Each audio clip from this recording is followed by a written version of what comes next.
Hai semuanya, nama saya Robin. Kita berjumpa kembali pada pembelajaran pemrograman.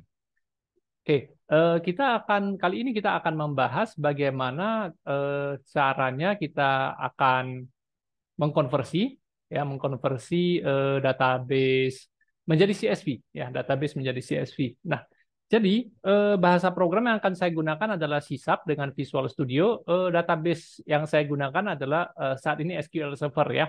Apapun database yang saya gunakan sebenarnya sih jangan menjadi sebuah patokan yang kaku gitu ya. Jadi Anda boleh mencoba teknik yang sama ke database yang lain atau mungkin dengan bahasa program yang berbeda. Jadi di sini yang bisa Anda ambil mudah-mudahan adalah teknik untuk mengambil database per record dan diberikan kepada CSV. Memang ada sih seperti library-library yang pernah ada di internet, ada library yang bisa langsung digunakan untuk mengkonversi ya, tinggal dipanggil lalu konversi gitu ya. Tapi kali ini saya akan coding secara manual dengan algoritma dan pemrograman tentunya. Baik, saya langsung ke SQL Server. Nah, di SQL Server sudah saya siapkan sebuah database jual beli. Mohon maaf, database SQL saya, versi SQL Server saya agak jadul ya. Oke, jadi di dalam database DB jual beli, saya sudah membuat sebuah tabel barang, di mana informasi yang terdapat di dalamnya adalah sampel data saja, keyboard, mouse, dan layar, nama barang, jumlah barang, harga barang, dan tanggal pencatatan ya. Oke, jadi saya buat sesimpel mungkin database yang ada dengan beberapa tipe data yang berbeda, yaitu date, numeric, dan string. Oke, kita langsung saja ke eh, bahasa program Visual Studio. Oke, nah sebelumnya, mohon maaf, sebelumnya saya switch dulu.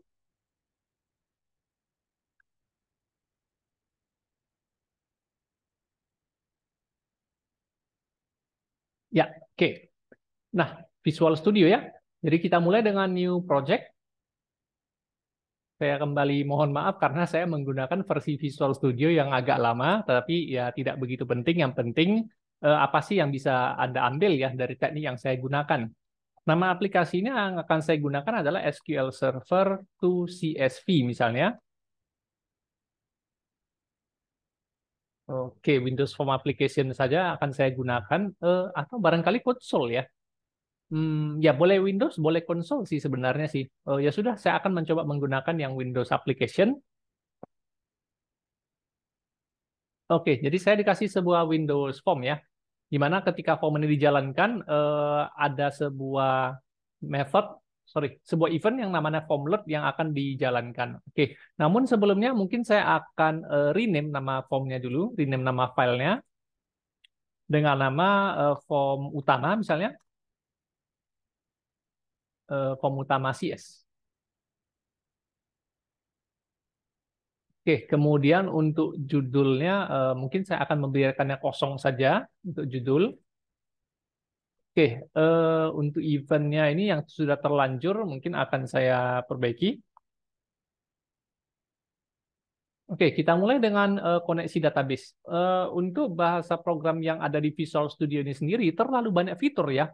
Terlalu banyak fitur yang bisa kita gunakan untuk memogram database, contohnya LinQ, data, SQL Client, OLEDB, dan lain-lain ya. Tapi kali ini saya hanya akan menggunakan SQL Client karena menggunakan database SQL Server. Jadi gunakan using system.data.sql client. Sebelumnya saya disclaimer dulu bahwa karena saya akan melakukan coding secara live, jadi Anda bakalan bisa melihat apa namanya ya, error dan perbaikan, mungkin terjadi error atau kesalahan yang akan langsung saya perbaiki secara live ya. Jadi ingat, saya juga tidak luput dari kesalahan. Oke, hal pertama adalah kita akan membutuhkan SQL connection dengan nama misalnya koneksi DB. Koneksi DB. Kemudian saya akan membutuhkan oke. Nah, ada dua cara, ada cara yang connection, ada yang apa namanya ya, connected, ada cara yang connectionless gitu ya. Jadi saya akan menggunakan cara yang connectionless saja atau lebih sering disebut disconnected, ya, yaitu menggunakan data table atau dataset. Oke, jadi saya butuh sebuah SQL command katakanlah SQL barang, SQL, command barang aja. Kemudian saya akan membutuhkan SQL data adapter dengan menggunakan adapter barang, dan saya juga butuh sebuah data table bernama table barang misalnya, kemudian data row barang, ya data row. Oke, jadi saya butuhkan sebuah data row dengan nama R barang. Oke, ketika form load katakanlah saya akan langsung konversi ya, tapi tidak lupa dengan yang namanya separator. Separator. Jadi saya akan declare separator sebagai char, ya separator sebagai char, tapi memang ada problem dengan char sih sebenarnya, tapi untuk menghemat memori saya akan pakai char ya. Nah, untuk amannya memang saya butuh string ya sebenarnya, untuk amannya saya butuh string ya, karena char itu cuma satu huruf sih. Jadi sehingga menempel dengan tipe char itu bisa mengganggu kadang-kadang ya. Jadi kalau mau main cepat memang saya sarankan tipe string ya, separator. Separator saya asumsi umumnya separatornya menggunakan tanda koma atau tanda titik koma ya. Gitu ya. Nah, tapi di sini akan saya coba dengan menggunakan tipe char karakter. Oke, kita mulai membuka koneksi database ke SQL Server data barang di sini. Oke, jadi kita akan coding agak panjang, yaitu koneksi DB sama dengan new SQL connection. Oh, mungkin satu hal yang saya lupa adalah save ya, save project. Jadi Visual Studio lama itu save project-nya itu harus kita save sendiri. Oke, sebentar. Oke, di folder ini saya siapkan. Oke. Nah, connection ini database ini ya sebenarnya ya third party ya. Database engine semuanya adalah third party, jadi sehingga kita perlu memanggil engine tersebut dengan syarat dan ketentuan yang tersedia oleh engine tersebut. Nah, jika engine-nya adalah SQL Server, maka syarat dan ketentuan salah satunya adalah connection string, yaitu data source sama dengan komputer lokal atau apapun nama komputernya, atau localhost mungkin boleh, atau dengan menggunakan IP address lokal, atau nama komputer dari komputer ini, atau komputer manapun yang akan memanggil yang terinstall SQL Server. Nah, kebetulan komputer saya terinstall SQL Server, maka saya bisa pakai 127.0.0.1 yang artinya localhost. Boleh juga saya menggunakan localhost atau nama komputer ini, atau saya gunakan tanda lokal seperti ini ya.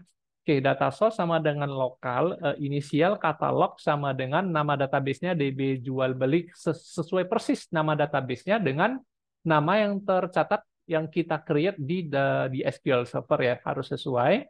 Nah, kemudian tidak lupa dengan integrated security, titik koma, integrated security sama dengan false artinya tidak menggunakan security ya. Nah, tapi kalau saya menggunakan SSPI artinya saya menggunakan security bawaan Windows.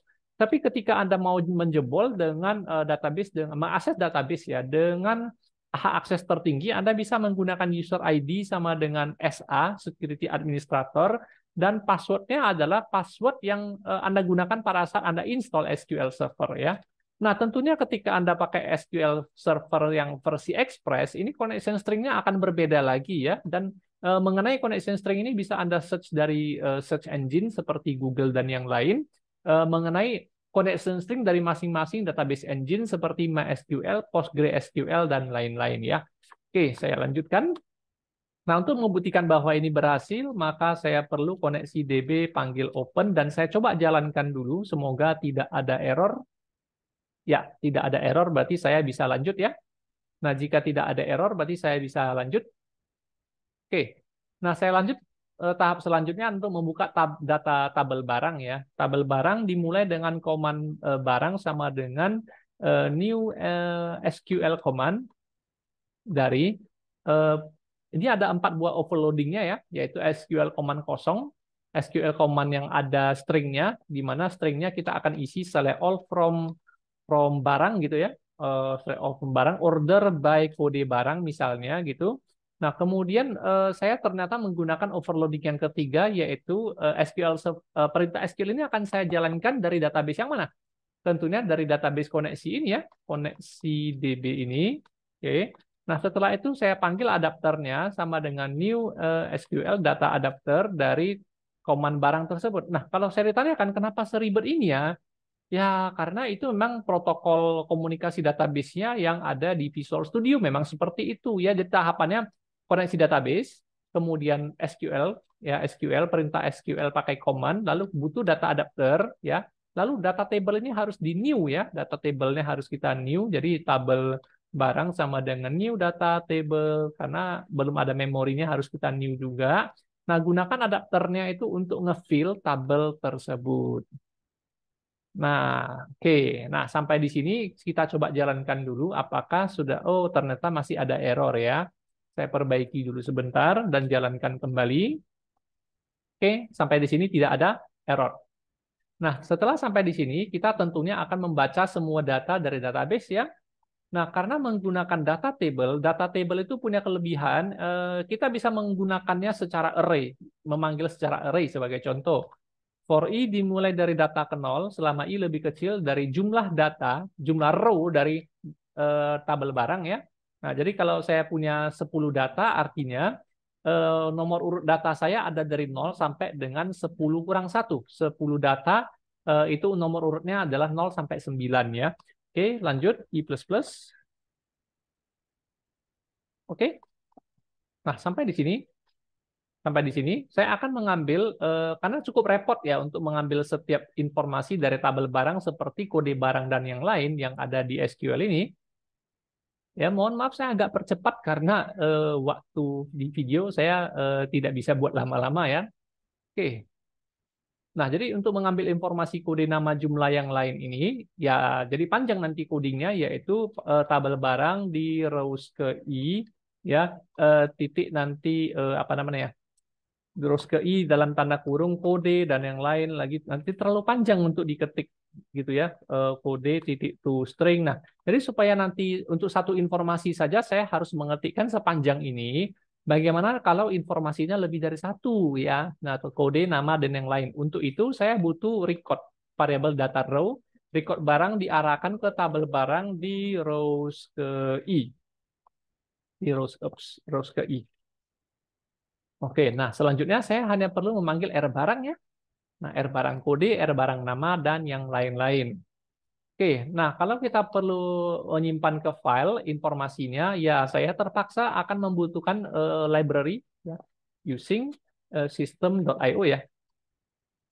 Oke, saya akan membutuhkan file, operasi file ya. Jadi saya akan membutuhkan operasi file stream ya, file stream fs ya. Oke, kita bikin nanti ada butuh stream writer juga ya, stream writer misalnya sw. Oke, nah kita coba save ke CSV ya. CSV itu apa ya? CSV itu misalkan kalau dari Excel ini ya. Nah, CSV itu adalah seperti sebuah standar yang hampir tidak terformat lah bisa saya bilang ya. Nah, jadi CSV itu karena untuk protokol komunikasi secara darurat, makanya diusahakan formatnya akan harus plain, apa namanya, sepolos mungkin gitu ya. Oke, jadi kita save ke CSV untuk melihat CSV itu seperti apa ya. Dan ada beberapa problem dengan CSV juga sih, tapi ya kita lihat CSV ini apa ya. Oke, mungkin saya yes dulu. Nah, kita akan melihat CSV ini apa. Nah, CSV itu ya kalau kita buka dengan sebuah file Notepad, itu ya hasilnya seperti ini, seperti sebuah plain text ya, yang di situ ada kode barang, nama barang dan lain-lain dengan ketentuan dan tata cara penulisannya. Nah, itulah CSV ya. Jadi bagaimana cara kita mengambil dan memisahkan informasinya yaitu dengan tanda koma. Nah, namun ada problem yang lain juga sih untuk masalah ini, tapi mungkin tidak dibahas di video ini, tapi di video selanjutnya ya. Oke, saya lanjut lagi. Saya lanjut lagi. Oke, nah jadi bagaimana caranya kita bisa menyimpan kode, nama, dan yang lain-lain diformatkan dalam satu tulisan panjang, sebuah kalimat, lalu simpan ke dalam file. Nah, tentunya saya akan butuh file stream dan stream writer. Oke, kita langsung aja. Nah, file stream itu dibuat new file stream. Nah, kita berikanlah nama misalnya apa ya? Konversi barang titik atau apa namanya ya? Konversi barang titik CSV gitu ya. CSV itu hanyalah sebuah nama sih. Oke, ini file stream ya. Nah, file akses di sini dia sebenarnya jangan menggunakan file akses karena lebih sulit ya. Kita akan menggunakan file mode create. Create ya. Kita akan membuat file CSV kan gitu, create ya. Nah, kemudian fungsi file stream hanya untuk membuka file. Untuk menulis file, saya harus pakai stream writer untuk membaca file teks ya, dalam hal ini file teks. Karena file itu ada yang biner, ada yang teks ya, ada yang ASCII, ada yang teks. Oke, untuk menuliskan file secara teks, saya butuh stream writer. New stream writer dari CFS tersebut. Nah, kalau semua proses sudah selesai, tidak lupa untuk menutup si stream writer-nya. Ya, kembalikan memorinya juga. Kemudian begitu juga dengan file streamnya perlu di close supaya memorinya juga balik, stream writer-nya juga di dispose ya. Nah, tidak lupa tabel dan yang lainnya juga perlu di dispose. Nah, jadi memorinya dikembalikan kalau perlu ya. Meskipun Anda tidak melakukan dispose ini, sebenarnya dispose ini akan auto dilakukan oleh bahasa program tersebut ketika kita keluar dari program atau mengakhiri programnya. Nah, jadi ini opsional. Koneksi DB dispose. Close dulu ya, close, baru koneksi DB, dispose ya. Nah, ini opsional ya, bukan berarti ini harus. Oke, yang sebelah sini adalah opsional. Oke, saya lanjut. Nah, jadi untuk menjadikannya sebuah kalimat ya, tentu saya pasti butuh tipe data kalimat dong. Jadi saya akan butuh tipe data string seperti tampil, string tampil ya. Oke, kita mulai. Nah, hal pertama, tampil diambil dari record barang, disambung dengan record apa namanya, kode barang, disambung dengan nama barang, disambung lagi dengan jumlah stok barang sesuai dengan urutannya, dan nama kode nama field ini, kode nama jumlah itu harus sesuai dengan nama field yang ada di dalam database-nya. Kode nama jumlah harga tanggal catat. Oke. Nah, ayo kita coba kode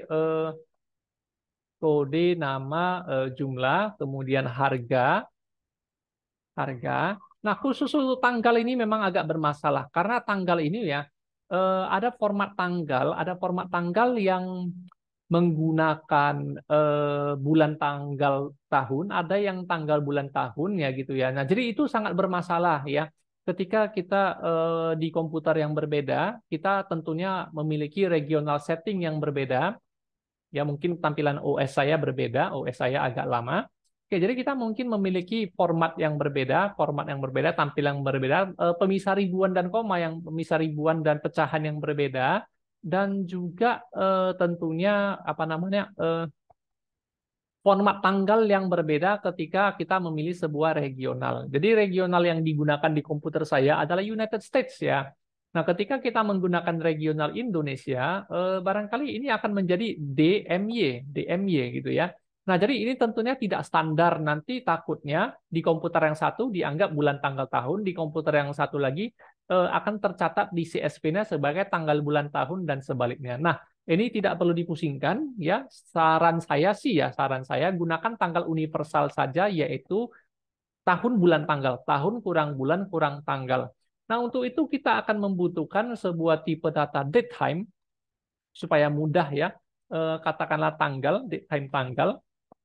Oke. Nah, tapi sebelum kita mencoba tanggal, kita coba tampil ini dulu ya. Ayo. Nah, kita lakukan tanpa file ya. Kita lakukan dulu tanpa file. Kita coba tampilkan di judul. Kita coba tampilkan di judul. Jadi tampil ini saya tampilkan ke teks ya. Jadi this teks sama dengan tampil. Nah, untuk data pertamanya saja. Nah, kita coba untuk data pertamanya saja. Oke, apa yang terjadi nanti? Oh, mohon maaf, ada yang error. Teks tampil, oke. Masih ada tampil T kecil ya.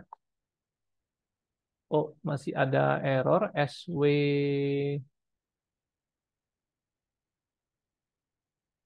unassigned. Oh iya, ini harus saya tutup juga terpaksa. Ya, saya tutup juga sebentar. Oke, nah Anda perhatikan komanya tidak ada, pemisahnya tidak ada, tidak seperti yang saya tunjukkan di CSV tersebut ya. Nah, di CSV setiap keterangan itu ada tanda komanya. Di CSV setiap keterangan itu ada tanda komanya. Nah, berbeda. Sementara hasil penggabungan kita tidak mengandung koma. Oke, coba kita masukkan komanya. Kita coba masukkan komanya dengan cara setiap ada kode dan nama itu kita tambah dengan separator. Oke, setiap ada nama dan barang, nama dan jumlah barang, saya tambah separator. Ada jumlah dan harga, saya tambah separator, lalu saya coba kembali. Nah, jadi hasilnya seperti ini. KB, keyboard, 10, 30.000, titik 000. Jadi ini adalah sebuah masalah juga ini, titik 000 ya. Nah, jadi ketika menggunakan eh, regional di negara yang berbeda, yaitu ada negara yang menggunakan koma sebagai pemisah ribuan, pemisah pecahan ya, ada yang menggunakan titik sebagai pemisah pecahan. Nah, ketika nanti menggunakan koma ini juga jadi masalah. Jadi sehingga pecahan-pecahan ini ya terpaksa kita buang aja ya. Nah, sehingga untuk tipe data yang sifatnya adalah uang, harga, money gitu. Nah, itu kita sediakan variabel khusus misalnya bertipe desimal. Ya, bertipe desimal money. Ya, lebih disarankan seperti itu. Tapi ya kita coba aja. Oke, jadi untuk itu nanti untuk harga tidak langsung ditempel dengan separatornya, tidak langsung, tapi harga itu nanti dicatat dulu di variabel harga ya. Kok money? Harga ya. Mohon maaf, harga. Nah, saya ganti dengan variabel harga. Namun karena ini bertipe string, ini bertipe desimal, ya terpaksa saya harus menggunakan konversi desimal dot parse. Oke, begitu juga dengan tanggal. Ya, tanggal ya. Nah, tanggal itu saya harus mengambil dari R barang di item tanggal catat, to string. Tapi masalahnya yang satu tipe string, yang satu tipe date time. Jadi sehingga kalau dijalankan ini bisa error.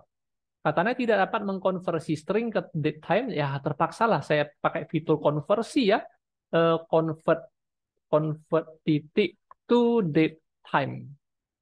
Nah, terpaksa caranya seperti ini. Namun, apakah nanti pada saat menempelkan harga di dalam tampil sebelum ditulis ke file itu bisa masalah nggak? Kita lihat hasilnya ya. Oke, jadi kita tambah dengan variabel harga tadi ya. Tapi harga ini tipe numerik, sementara yang lain bertipe string ya. Jadi untuk itu saya harus panggil toString. Oke, jadi ini terjadi hanya untuk tipe data dari database yang tidak bertipe numerik bulat. Jika tipenya numerik bulat seperti jumlah, yaitu dikonversi ke string itu aman ya. Nah, tapi ketika tipe datanya adalah mata uang atau pecahan, nah maka kita perlu convert dan kita lihat hasilnya, convert ke satu variabel dan panggil to string, kita lihat hasilnya apakah sudah sesuai format CSV dan ternyata masih ada pemisah pecahannya. Ya, masih ada pemisah pecahannya. Oke. Mungkin di sini lupa separatornya ya. Pecahannya masih ada.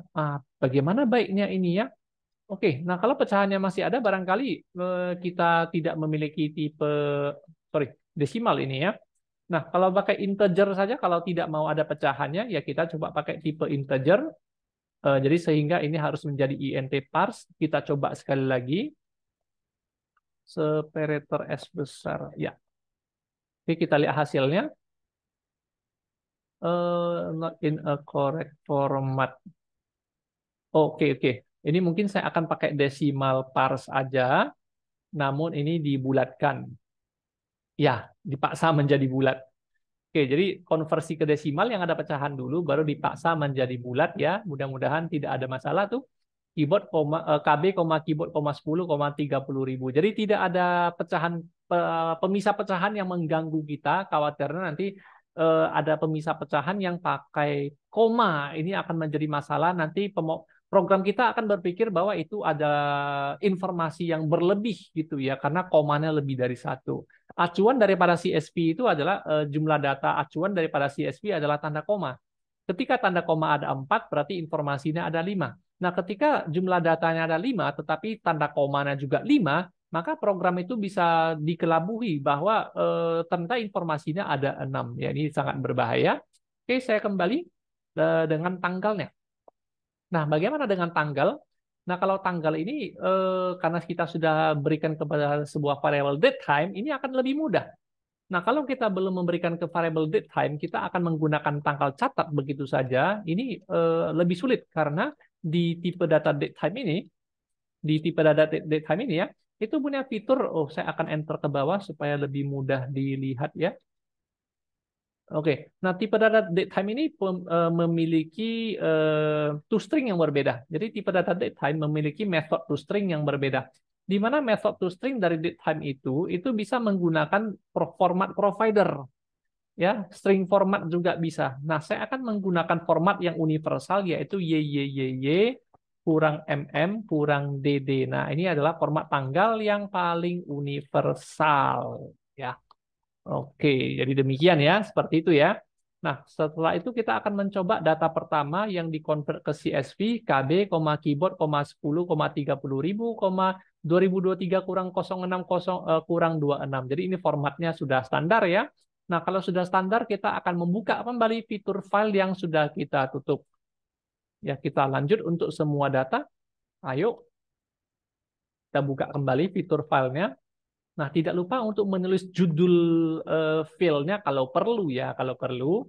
Misalnya setelah kita buka file, ya kita akan panggil streamwriter titik write line, kita write line seperti ini, kode, nama, oh dalam tanda kutip ya. Nah, kode, nama, koma, apalagi ya, jumlah, harga, koma, tanggal, catat. Nah, demikian juga untuk menuliskan data ini ke dalam file yang sudah kita susun ke tampil, ya kita cukup memanggil sw write line tampil tanpa tanda kutip ya, karena isi variabel yang harus kita write. Oke, demikian ya. Nah, sampai di sini kita akan melihat di CSV to SQL to CSV ini itu di dalam folder bin dan debug ini belum ada file apa namanya? Belum ada file CSV-nya, yaitu konversi barang CSV.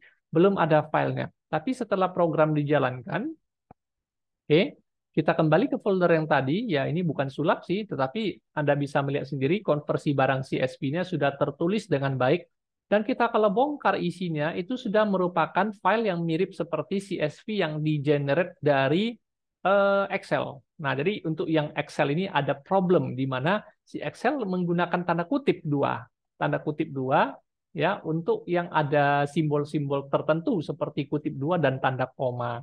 Ya. Nah, untuk pemisah ribuan juga si Excel harus menggunakan tanda kutip dua. Ini adalah dilema yang akan dibahas di video selanjutnya ya. Oke, jadi dengan cara demikian maka kita sudah berhasil menuliskan database menuliskan data tabel dari database ke CSV. Nah, ini gunanya untuk apa? Ketika Anda akan migrasi menggunakan apa namanya? Jasa hosting yang baru ya. Misalnya yang penyedia jasa hosting lama menggunakan database MySQL. Nah, Anda mungkin kontraknya sudah habis, Anda tidak mau perpanjang dengan web hosting, jasa layanan web hostingnya yang lama, Anda akan berpindah ke web hosting yang baru yang menggunakan PostgreSQL misalnya, tidak menggunakan MySQL misalnya, atau menggunakan Oracle. Nah, jadi solusinya gimana? Kita tidak mungkin mengetikkan satu persatu data yang sudah ribuan ataupun ratusan ribu ya dari database A ke database B kan begitu ya. Solusinya adalah bikin program untuk mengenerate CSV dalam text file, lalu nanti CSV-nya akan dibuat program lagi untuk mengkonversi kembali ke database yang dituju. Itulah strateginya ya. Jadi strategi ini yang digunakan untuk recovery, untuk disaster recovery, untuk hal-hal darurat. Tidak digunakan setiap hari, tapi ini digunakan untuk hal yang ketika sudah darurat ya, recovery lah istilahnya ya. Oke, nah kalau saya pribadi, saya tidak begitu suka dengan pemisah yang pakai tanda koma ini ya. Nah, kenapa begitu? Nah, kalau regional setting saya itu adalah ketika regional setting saya itu adalah United States misalnya, nah maka pemisah yang dihasilkan oleh Excel memang pakai tanda koma. Tapi ketika regional setting di komputer saya, ketika regional setting di komputer saya itu menggunakan Indonesia. Nah, maka separator yang digunakan akan menjadi titik koma. Nah, jadi sebenarnya tanda koma, titik dan titik koma itu di OS pada umumnya, misalnya Windows itu berpengaruh ketika kita mengganti regional yang berbeda. Itulah problem dengan software-software standar yang bisa generate CSV, salah satunya Excel. Nah, ketika saya mengganti regional ke Indonesia misalnya, maka file Excel yang saya generate tadi, file Excel yang saya generate tadi. Nah, ketika saya save as lagi ke CSV, saya save as lagi ke CSV. Nah, pemisah hasil save as yang kedua ini, yang setelah saya ganti regional, pemisahnya tidak lagi menggunakan koma, tapi titik koma. Artinya apa? Artinya separator yang digunakan, baik koma ataupun tidak koma, itu tidak standar untuk semua negara. Nah, kalau ini pendapat pribadi saya ya, bukan berarti Anda harus mengikuti cara saya, tidak. Nah, kalau pendapat pribadi saya lebih senang menggunakan separator yang pakai tanda pipa. Ya, tanda OR kalau di bahasa C ya, tanda OR, tanda pipa. Bisa ditemukan di keyboard Anda di tombol backslash ya, slash yang terbalik ya. Shift backslash ini tanda pipa. Nah, kenapa tanda pipa? Karena tidak ada orang di dunia ini yang menggunakan tanda pipa sebagai tanda baca pastinya. Nah, jadi tanda pipa ini kalau menurut saya pribadi itu sangat efektif dibanding dengan koma ya. Oke, paling universal lah maksud saya ya. Oke, jadi dengan demikian saya generate ulang CSV-nya. Oke, saya cek ulang CSV-nya. Ini dia konversi barang CSV-nya. Nah, Anda perhatikan saya menggunakan tanda pipa, tapi lupa dengan judulnya. Judulnya harus menggunakan tanda pipa juga ya. Oke, sekali lagi. Nah, dia judulnya ini ya. Nah, barangkali saya harus menggunakan ini ya, separator. Ya, supaya nanti semuanya jadi tanda pipa. Sekali lagi, kita jalankan. Kita periksa lagi file CSV-nya. Oke, Anda perhatikan semuanya sudah menggunakan tanda pipa. Oke, nah mungkin sampai di sini dulu meeting mohon maaf, rekaman saya, video saya kali ini. Kita akan berjumpa kembali di video yang selanjutnya. Oke, terima kasih sudah menonton. Kita ketemu lagi di video selanjutnya.